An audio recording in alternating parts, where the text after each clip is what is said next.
Esta enfermedad tiene mucha fuerza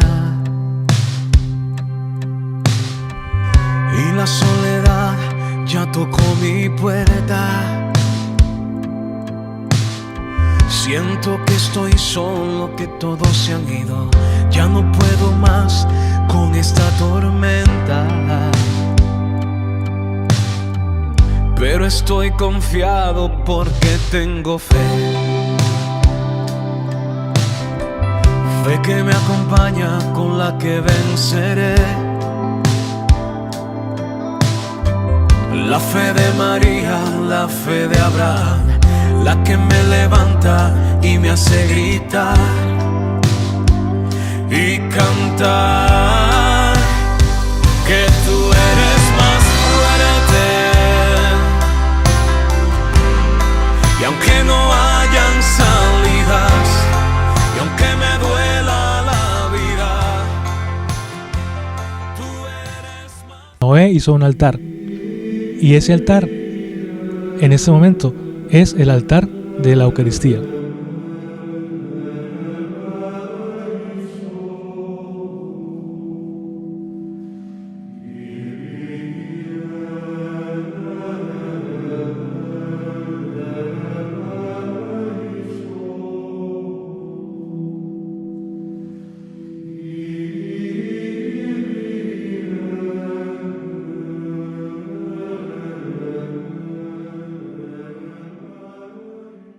Muy buenos días para toda nuestra teleaudiencia. El día de hoy queremos expresarle un saludo muy especial a toda la directiva de ACOAP TV en agradecimiento por este espacio que nos brinda para poder llegar a ustedes, llegar a esas almitas, a esos hogares que tanto están necesitando de la palabra del Señor, de un aprendizaje, de una formación mínima, porque esto es muy mínimo, pero cuán importante es.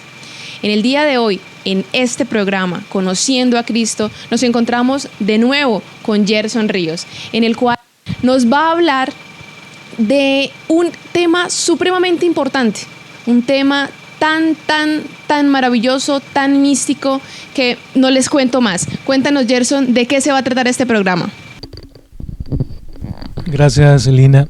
Bueno, yo les había prometido que íbamos a hablar de la Eucaristía, de la Santa Eucaristía. Desafortunadamente, como en los matrimonios, ustedes han escuchado que los matrimonios se empiezan a perder los matrimonios y a dañar de alguna u otra manera por algo tan importante que es la rutina. Muchos dicen, no, es que llegamos a la rutina, que todo siempre lo mismo, que tal. Desafortunadamente en la iglesia está pasando lo mismo. Caímos en la rutina y convertimos la Santa Eucaristía en una rutina. Entonces este programa es para que nosotros realmente conozcamos cuál es el verdadero sentido de la Eucaristía. El Señor en noches pasadas estuve analizando, y Él me decía el corazón, oye Gerson, enséñame un poquito sobre lo más importante que tenemos nosotros los católicos, que es la Eucaristía, donde yo me di para que ustedes me tengan siempre. ¿Qué significa la Eucaristía? Entonces este programa va a ser sobre la Eucaristía. Nosotros tenemos que ver, como católicos, tenemos que ver que todo el Nuevo Testamento está anclado en el Antiguo Testamento. Nosotros venimos del Antiguo Testamento, venimos de los judíos. Nosotros realmente tenemos doble patria. Somos aquí colombianos, pero también somos de Jerusalén. Esa es nuestra patria. De ahí venimos todos, no venimos del Putumayo, no venimos de Bogotá, no. Nosotros venimos espiritualmente de Jerusalén. Entonces tenemos que mirar desde ese punto de vista hasta ahora, porque el Señor se quiso quedar en esa hostia de la Eucaristía. Y lo primero que vamos a analizar es, hay una profecía bíblica del profeta Daniel, donde dice que al final de los tiempos va a ser suprimido el santo sacrificio perpetuo.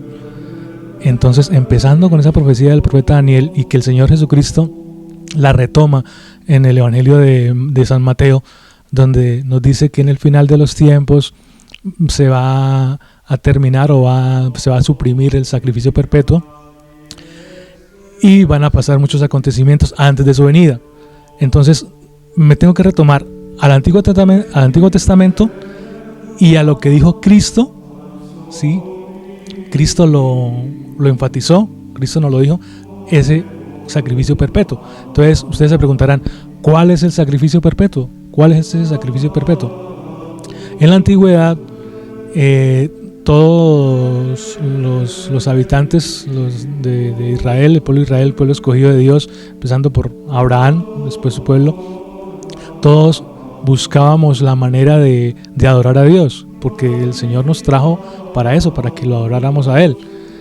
Y la adoración se demostraba a través de los sacrificios. Y el sacrificio antiguamente era un cordero sin mancha, un cordero perfecto, un cordero que fuese menor de un año. Todo tiene un significado. Después uno analizando, todo tiene un significado. ¿Por qué menor de un año? ¿Por qué sin mancha? Y el primer sacrificio que nosotros vemos, o me acuerdo en este momento, Caín y Abel, nos hablan de los sacrificios. ¿Qué sacrificaba Caín? ¿Qué sacrificaba Abel? Me gustaría buscar en la Biblia para entender un poquito ese texto del Antiguo Testamento. Génesis capítulo 4 dice así: pasado algún tiempo, Caín presentó a Yahvé una ofrenda de los frutos de la tierra. Pasado algún tiempo, Caín presentó a Yahvé una ofrenda de los frutos de la tierra. También Abel le hizo una ofrenda, sacrificando los primeros nacidos de los rebaños y quemando su grasa. A Yahvé le agradó Abel y su ofrenda, mientras que le desagradó la de Caín. Ante esto, Caín se enojó muchísimo y su rostro se descompuso. Yahvé, como un padre que es, le dijo: ¿por qué andas enojado, Caín? ¿Por qué andas con la cabeza baja? Si obras bien, podrás levantar tu vista, pero tú no obras bien, y el pecado está agazapado a las puertas de tu casa. Él te acecha como fiera, pero tú debes dominarlo. Palabra de Dios, te alabamos, Señor. Y ahí Caín se enfureció contra su hermano, y usted ya sabe lo que pasó, lo llevó al monte para darle muerte. Pero ¿qué nos quiere decir el Señor a través de la lectura de Caín y Abel? Que Abel ofreció las cosas. Él era agricultor, entonces el que ofreció, perdón, Caín era agricultor, él ofreció las primicias, lo mejor, ¿sí? Supuestamente era lo mejor, pero el Señor le dijo: no, o sea, tú no lo estás haciendo bien, tú no lo estás haciendo de corazón, tú lo estás haciendo por cumplir. ¿Por qué? Porque hay pecado en tu corazón, porque las ofrendas que me hace Abel, ¿sí?, son de corazón, son de amor, son de agradarme, son lo mejor. Ahí está la diferencia entre un sacrificio bueno y un sacrificio malo. Más adelante les explicaré a través de este ejemplo de Caín y Abel lo que agrada y lo que desagrada a Dios a través de su sacrificio. Bueno, y así sucesivamente seguimos viendo todos los sacrificios que se hacían en la antigüedad. Noé también ofrecía, aquí dice en Génesis 8:20, nos dice el Señor: Noé construyó un altar a Yahvé, y tomando de todos los animales puros y de todas las aves puras, ofreció holocaustos en el altar. Al aspirar Yahvé el calmante aroma, dijo en su corazón: nunca más volveré a maldecir el suelo por causa del hombre. Palabra de Dios, te alabamos, Señor. ¿Qué nos dice acá? El Señor, Noé hizo un altar, y ese altar en este momento es el altar de la Eucaristía. Para haber sacrificio tiene que haber dos cosas: un becerro o un fruto, y tiene que haber un altar. Esa es lo necesario para un sacrificio a Dios, por un holocausto. Y ese holocausto, dice, los aromas iban a Dios. Ese aroma de lo que se quemaba iba a Dios, y eso agradaba al Señor. ¿Por qué? Porque la ofrenda era para Dios. Entonces, como era completamente para Dios, tenía que ser quemada, porque si no, como somos nosotros, cogemos la mejor parte, cogemos la pechuguita, cogemos la rabadilla, cogemos para nosotros. Pero no, el sacrificio consistía en eso, en que sea completamente quemado. O sea, era una transformación de algo, ya sea el alimento, la grasa, ya sea el cordero. Bueno, y así sucesivamente Moisés con su hermano Aarón. En el Levítico también nos muestra, Levítico 23:12, también buscan un cordero. Y así sucesivamente buscamos. Al principio se buscaba el holocausto, el sacrificio por el perdón de los pecados, pero también después se hizo en acción de gracias, y también después se hizo para petición, para pedirle al Señor. Entonces, cuando queríamos pedirle al Señor algo, se sacrificaba un cordero sin mancha, menor de 1 año. Lo mismo, si era agricultor, pues se ofrecía la primicia de su cosecha, todo con el agradecimiento de Dios. También para el perdón de los pecados. ¿Qué hacían los judíos? Ellos sacrificaban un cordero, pero entonces para el perdón de los pecados. Pero ¿qué tenía que hacer esa persona? Delante de los sacerdotes y delante de las personas que están ahí, esa persona tenía que confesar sus pecados en público, no como nosotros que lo hacemos ahora solamente al sacerdote, sino en público. Teníamos que confesar los pecados para que el becerro tomara los pecados y el becerro llevarlo al sacrificio. Esa era la confesión de los judíos. Entonces, de ahí también viene la confesión que tenemos en este momento nosotros los católicos. Bueno, mirando todo esto, ya después de Melquisedec, que venimos de Melquisedec, no sabemos quién realmente era Melquisedec, solamente que era rey de Salem, que es la Jerusalén, ¿sí? Él ofrecía pan y vino. Por eso ustedes han escuchado que en la iglesia se dice que nosotros tenemos el rito según Melquisedec, porque él ofrecía su sacrificio en vino y pan y vino. De ahí viene el sacrificio de nosotros los católicos. Bueno, ya después, llegando a la vida de Cristo, llegó Juan el Bautista, que él nos hace la primera referencia en el capítulo 1 de Juan, donde él dice, al día siguiente vio a Jesús venir hacia él, y él dijo, ahí viene el Cordero de Dios, el que quita el pecado del mundo. ¿Sí ven cómo nos estamos acercando al Cordero? El Cordero Pascual, el Cordero de Dios. Ahora Juan nos dice, Jesús es el Cordero. Vamos concadenando desde Caín y Abel, pasando por los patriarcas, todos los sacrificios, todos los holocaustos, a llegar a Jesús. Y Jesús se va a convertir en el Cordero sin mancha, el Cordero perfecto. Ese Cordero que nos va a ayudar a agradar a Dios Padre. Y de eso se trata la Santa Eucaristía.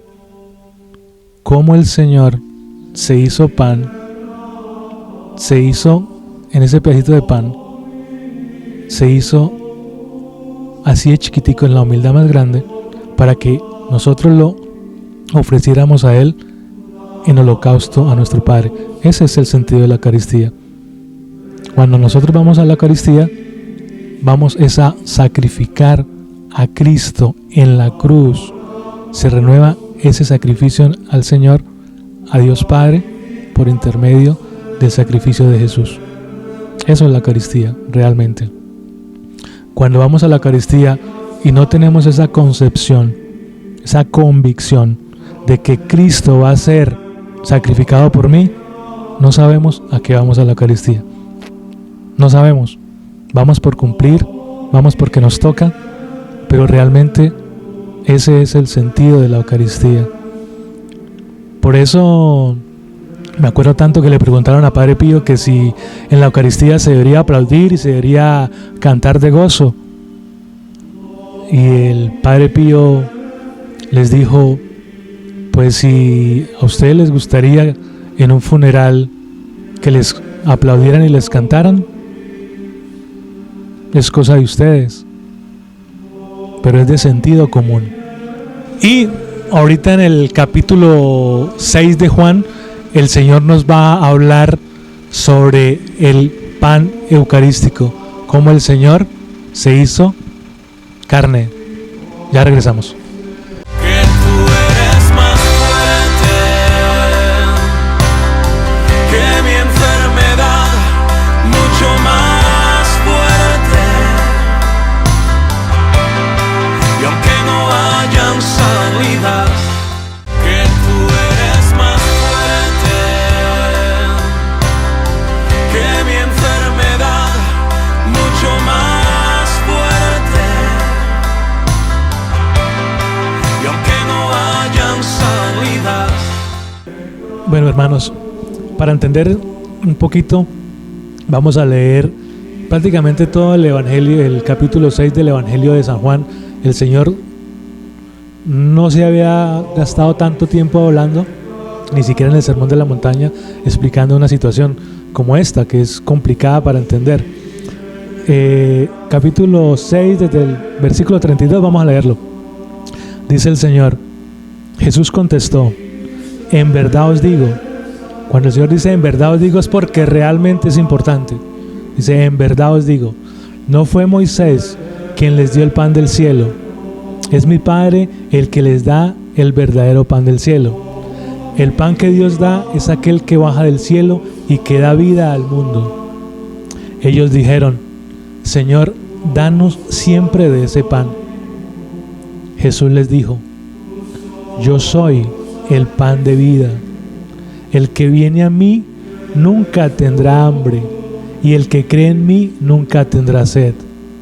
Ahí es cuando el Señor dice, vengan a mí los que están cansados y agobiados. Donde el Señor nos dice, vengan a mí que yo estoy ahí dispuesto siempre a darles la mano. Sin embargo, como ya les dije, ustedes se niegan a creer aún después de haber visto. Somos muy incrédulos.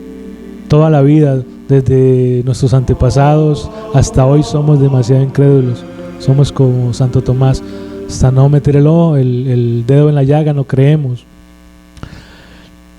Todo el que el Padre me ha dado vendrá a mí, y yo no lo rechazaré. El que venga a mí estará conmigo, porque yo he bajado del cielo, no para hacer mi voluntad, sino la voluntad del que me ha enviado. Aquí me hace acordar, ahorita les decía que por qué el cordero tendría que ser menor de 1 año. Esa es la explicación, porque el cordero de menos de 1 año iba sin ninguna obligación, lo llevaban libremente hacia sacrificio, y así fue Cristo. Cristo fue libre y obedientemente al sacrificio. Esa es la razón. Si buscamos un cordero mayor, huele la sangre y ya sale corriendo. Entonces, precisamente por eso es menor de 1 año y completico, el perfecto. Si esta es la decisión de mi Padre, toda persona que al contemplar al Hijo crea en Él y tenga vida eterna, y yo lo resucitaré en el último día. Los judíos murmuraban porque Jesús había dicho, yo soy el pan que ha bajado del cielo, y decían, oye, conocemos a su padre, conocemos a su madre, ¿no es cierto? ¿Él no es Jesús, el hijo de José? ¿Cómo puede decir que ha bajado del cielo? Jesús les contestó, no murmuren entre ustedes. Nadie puede venir a mí si no lo atrae el Padre que me envió, y yo lo resucitaré en el último día.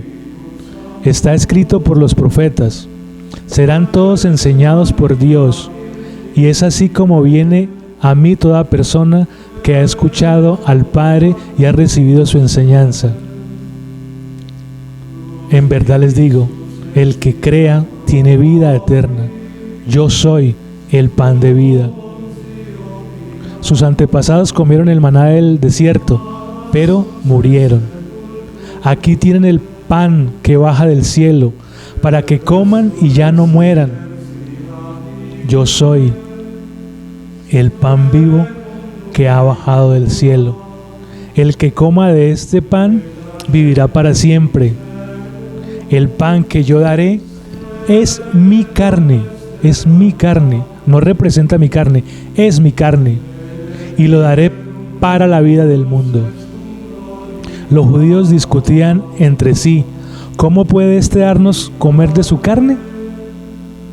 Como decimos hoy en día, todavía, las otras iglesias, ¿cómo es posible que podemos comer el cuerpo y la carne de Cristo? ¿Cómo?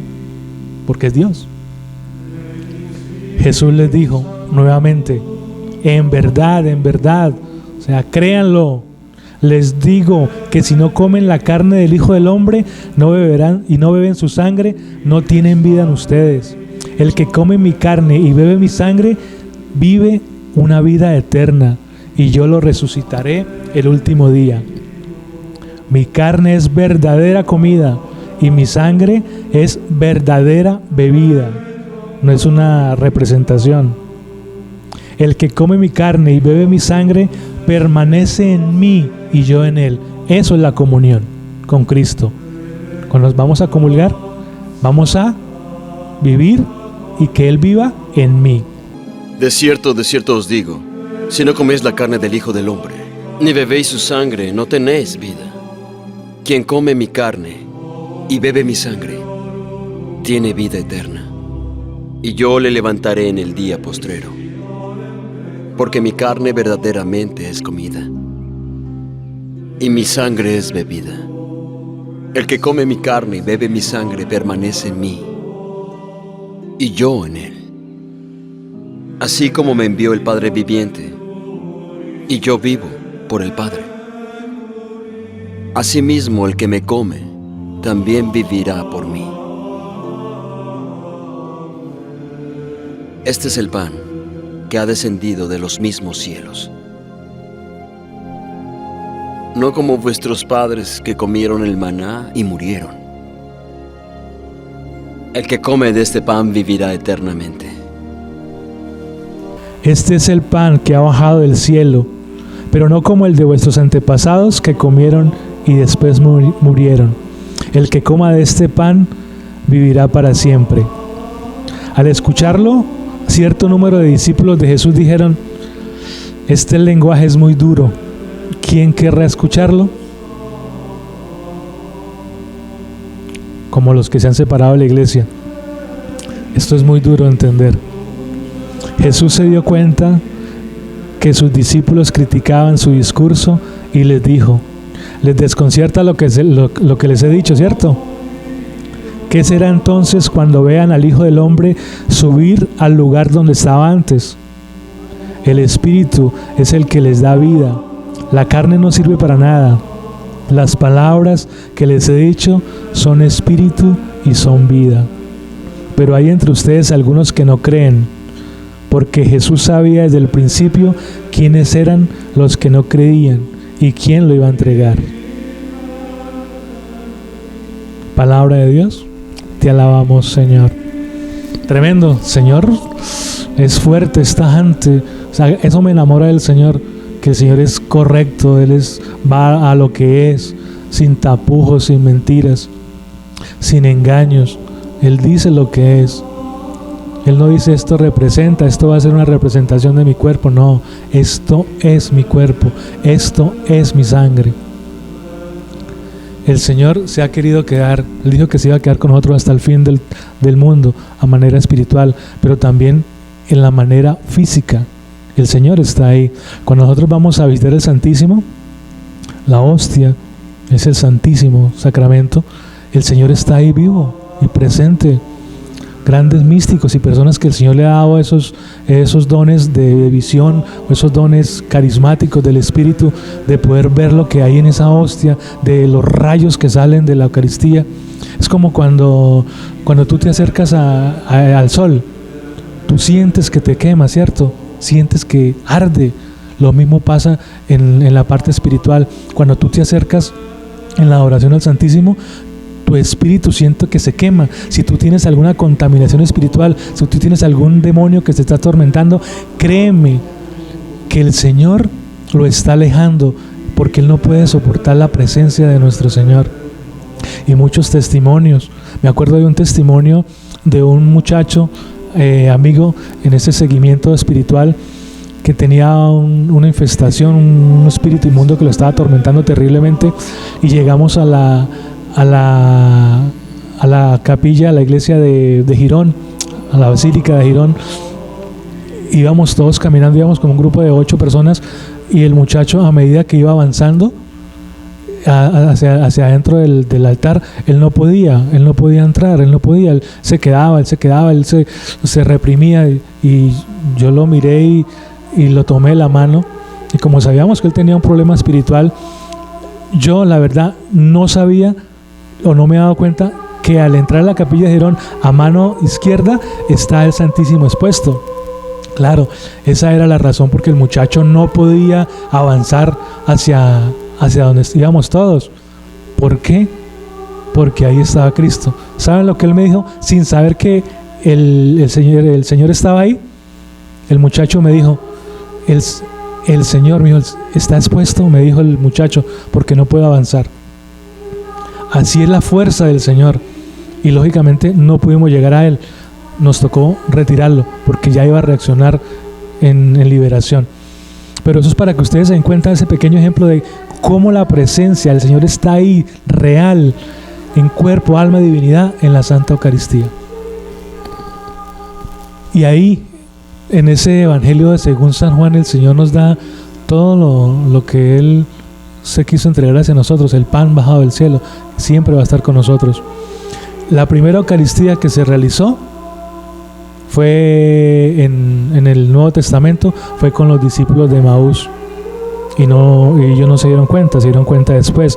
Vamos a leer el Evangelio según San Lucas. El Señor en el capítulo 24, leamos desde el 30, dice: y sucedió que cuando se puso a la mesa con ellos, tomó el pan, pronunció la bendición, lo partió y se lo iba dando. Entonces se les abrieron los ojos y le reconocieron, pero él desapareció de su lado, y se dijeron el uno al otro: ¿no estaba ardiendo nuestro corazón dentro de nosotros cuando nos hablaba por el camino y nos explicaba las Escrituras? Y levantándose al momento, se volvieron a Jerusalén y encontraron reunidos a los 11 y a los que estaban con ellos. Se encontraron con los 11 y con los que estaban reunidos en ese momento.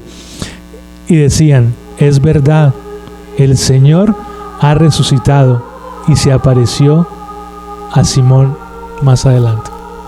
Palabra de Dios, te alabamos, Señor. El Señor hizo una Eucaristía. Primero que hizo, se los encontró por el camino y les explicó las Escrituras. ¿Qué hacemos en la Santa Eucaristía? En la liturgia de la palabra, el Señor nos habla a través de las lecturas. Empezamos de abajo, por decirlo de alguna manera, de abajo hacia arriba. Empezamos con una lectura del Antiguo Testamento, después nosotros contestamos con el Salmo, después el Señor nos habla a través de una segunda lectura de Pablo, y el culmen de todo, cuando nos habla el Señor. El Evangelio es Dios vivo. Por eso nos ponemos de pie, porque cuando entra el Evangelio es Cristo vivo que nos habla a través de su palabra. Es Cristo vivo. Entonces esa fue la primera Eucaristía. Les explicó a los discípulos de Emaús las Escrituras y después partió el pan. Se sentó a la mesa con el pan y el vino. Esa es la primera Eucaristía. Entonces, amigos, esto es una pequeña reflexión y conocer nosotros como católicos de dónde viene la Eucaristía, por qué hacemos este rito de la Iglesia Católica. ¿Por qué? ¿Para qué el Señor se quiso quedar con nosotros? Y el porqué de esa profecía, que yo cuando escuché esa profecía, cuando se quite el sacrificio perpetuo, y con lo que está pasando en la pandemia, ustedes se dan cuenta que los templos están cerrados, o sea que no es algo imposible como yo lo veía. Y dije, pero ¿cómo van a quitar el sacrificio perfecto? ¿Cómo van a quitar la Eucaristía? Pero mire lo que está pasando. Pueden pasar muchas cosas peores de aquí en adelante, no sabemos. Pero sí, el Señor nos lo dijo en su Apocalipsis del Evangelio, porque el Señor nos habló del Apocalipsis en el Evangelio, en Mateo 25, Lucas 20, como que es, donde el Señor nos habla de lo que va a pasar en el final de los tiempos, antes de su venida. Y una de las cosas que va a pasar antes de su venida es eso, que se va a suprimir el Santísimo Sacramento. Los invito a comerciales y ya regresamos. Que tú eres más fuerte que mi enfermedad, mucho más fuerte. Y aunque no hayan salidas, que tú eres más fuerte que mi enfermedad, mucho más fuerte. Y aunque no hayan salidas. Bueno, mis hermanos, continuando con este tema de la Eucaristía, tema supremamente apasionante, de saber cómo el Señor se ha querido entregar a nosotros.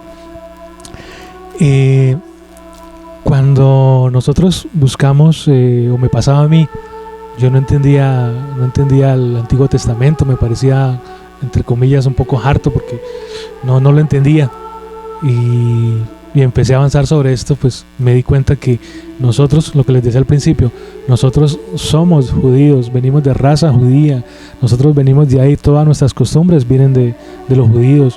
Por ejemplo, la fiesta de Pentecostés es una fiesta judía, y muchísimas fiestas. La Pascua es una fiesta judía. El Señor se reveló en la Pascua, y ahí en el Antiguo Testamento hay, no sé exactamente, pero hay más de 300 citas bíblicas donde nos habla del Señor. O sea, todo el Antiguo Testamento nos apuntaba a las profecías hacia la primera venida de Cristo, que fue en Nazaret.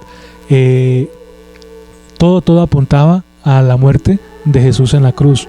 Por eso el Señor en la cruz, en el momento de morir, el Señor que dice: todo está consumado. He cumplido todo lo que el Señor, lo que el Padre le había enviado.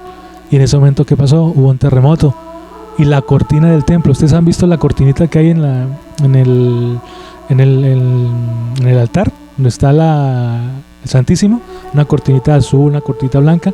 Esa cortinita representa la cortinita que tenían antiguamente en el templo de Jerusalén, donde estaba el lugar santísimo, en la parte de atrás, donde estaba el sitio de adoración.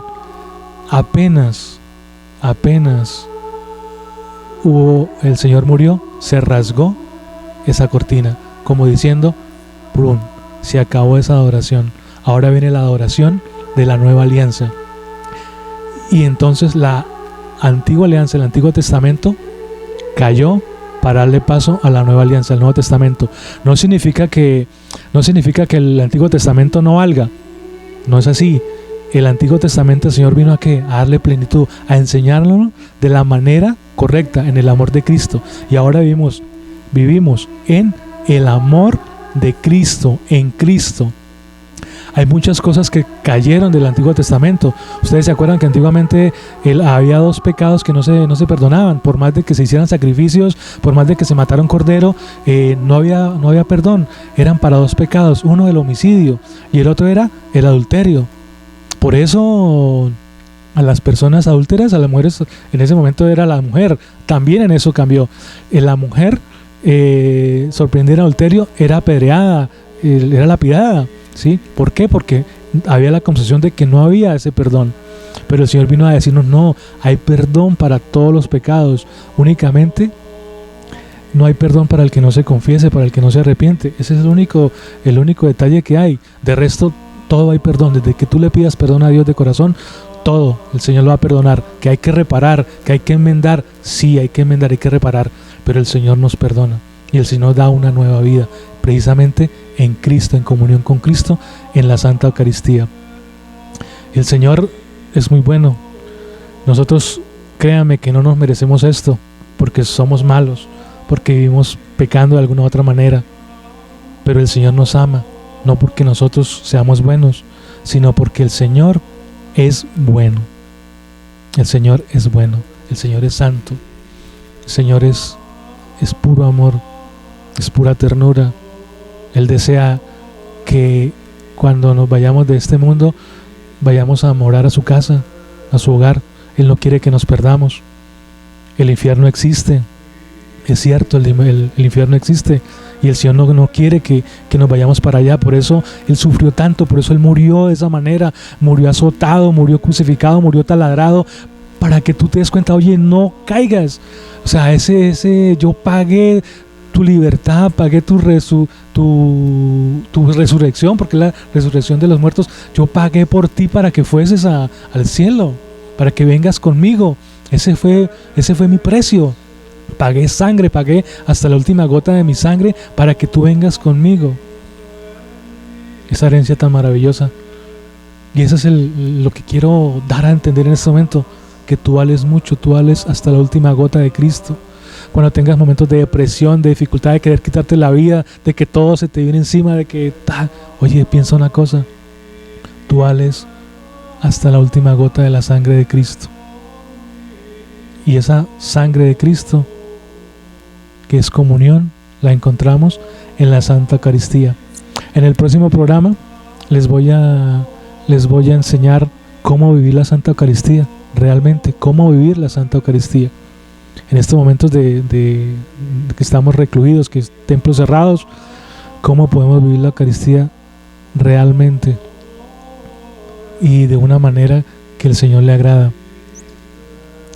Nos despedimos sin antes darle las gracias a Dios por este espacio, darle gracias a Dios por permitirnos estar aquí reunidos, hablando de Él, siendo servidores, tratando de luchar contra este mundo que quiere desvirtuar a Dios, que quiere sacarlo de todos lados, imagínense, ya lo sacaron de las escuelas, lo sacaron de tantas partes y ahora lo piensan sacar hasta de las iglesias.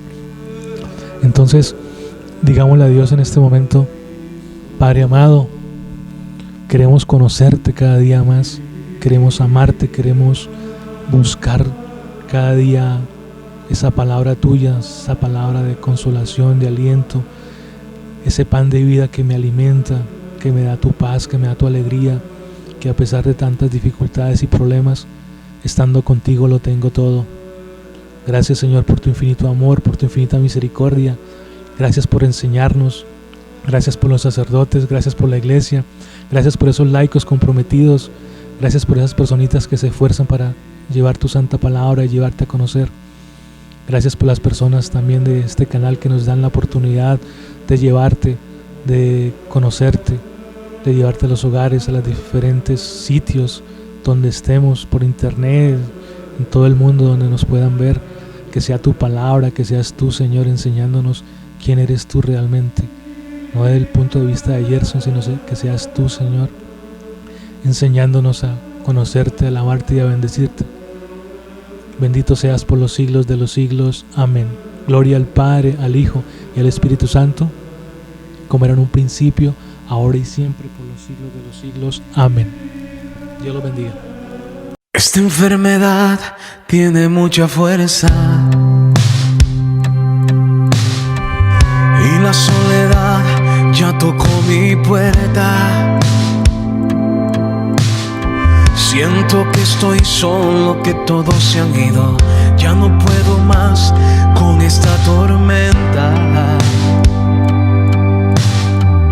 pero estoy confiado porque tengo fe. Fe que me acompaña, con la que venceré.